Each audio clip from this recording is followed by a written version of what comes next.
Assalomu alaykum barchaga. Demak, bugun Cauchy-Bunyakovskiy tengsizligiga doir savol ko'rib o'tamiz.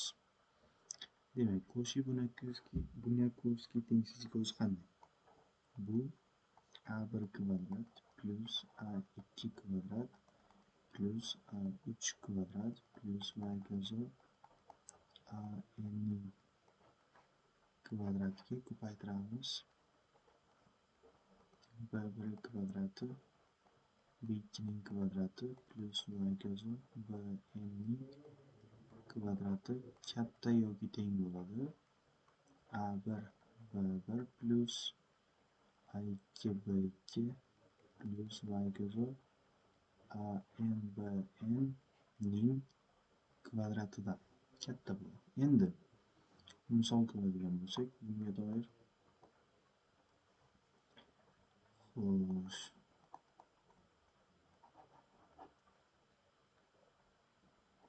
berilgan bo'lsin a plus b plus c barobar 1 ga. Isbotlashimiz kerak a kvadrat plus b kvadrat plus c kvadrat katta yoki teng 1/3 dan ekanligini. Qanday bo'ladi? Demak, Cauchy-Bunyakovskiy tengsizligiga tushadigan a1 ni a deb, a2 ni b deb, a3 ni c deb va b1 ni 1, b2 ni buni ham 1, b3 ni ham 1 deb belgilaydigan bo'lsak, demak a kvadrat plus b kvadrat plus c kvadrat bularni o'rniga qo'yib chiqadigan bo'lsak, ko'paytiramiz. a1 b1 bo'lganlarning kvadrati, ya'ni 1 1 1 1 ning kvadrati 1 ning kvadrati 1 ning kvadrati bo'ladi. Katta yoki teng a1 b1, ya'ni a ko'paytirilgan 1, b ko'paytirilgan 1, c ko'paytirilgan 1, ya'ni a plus b plus c ning to'liq kvadrati.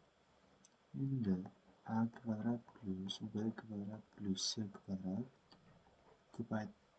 ko'paytirilgan 1 plus 1 plus 1, ya'ni 3 katta yoki teng a plus b plus c deganimiz bu bizga berilgan 1 ga teng edi.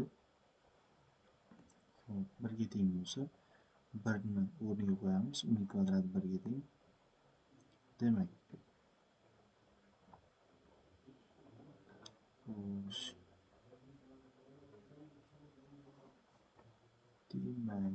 a kvadrat plus b kvadrat plus c kvadrat 3 ni bir tomonga bo'lish qilib o'tkazadigan bo'lsak 1/3, ya'ni a kvadrat b kvadrat c kvadrat katta yoki teng 1/3 dan tengsizligimiz isbotlandi.